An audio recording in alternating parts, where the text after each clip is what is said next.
Okay, quick tour sa aking for sale. Ito yung variegated golden cardboard. Ito yung sister niya, top cut. And actually, parang sectoral yung leaves niya. Ito, ang available ko lang na propa po.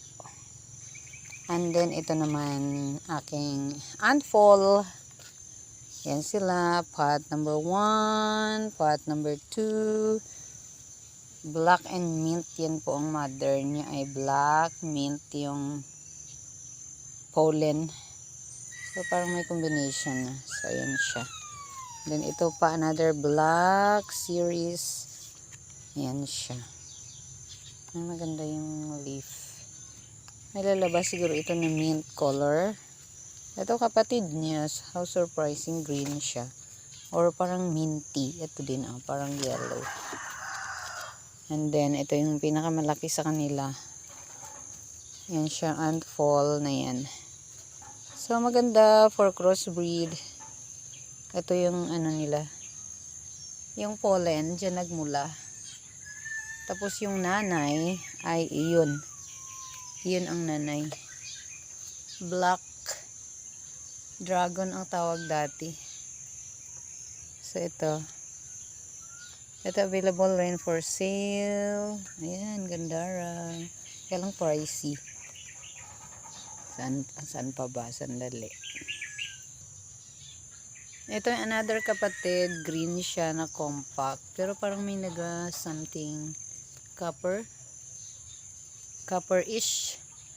Ito talaga brown to black na tone. Ayan siya. Ang ganda ng leaves May speckles ng mint color.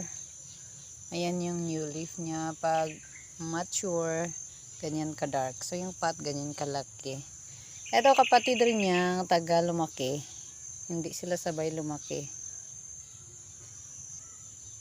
Ito another kapatid ulit. Parang sa golden scorpion na siya na features.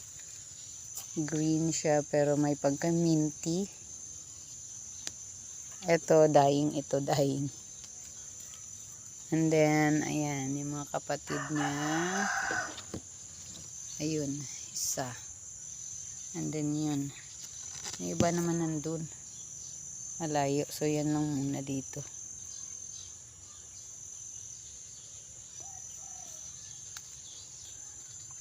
Ito, another kapatid. Green siya. Ito maliliit. Yung leaves naman niya. Ganun pa rin, May minty na Ito parang struggling to survive. Buti na lang ilipat ko sa uling.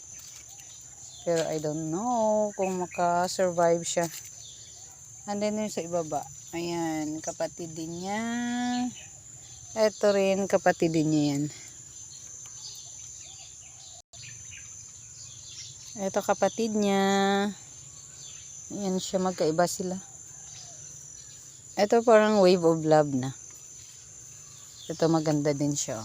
Merong copper-ish. And then merong minty. Ayan. Ayan pa yung isa. Ito, surviving. Ayan, maganda rin siya.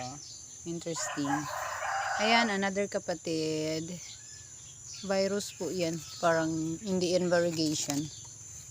Tapos yan kapatid din. Ayan pa another long leaf. Tapos ito yung nanay.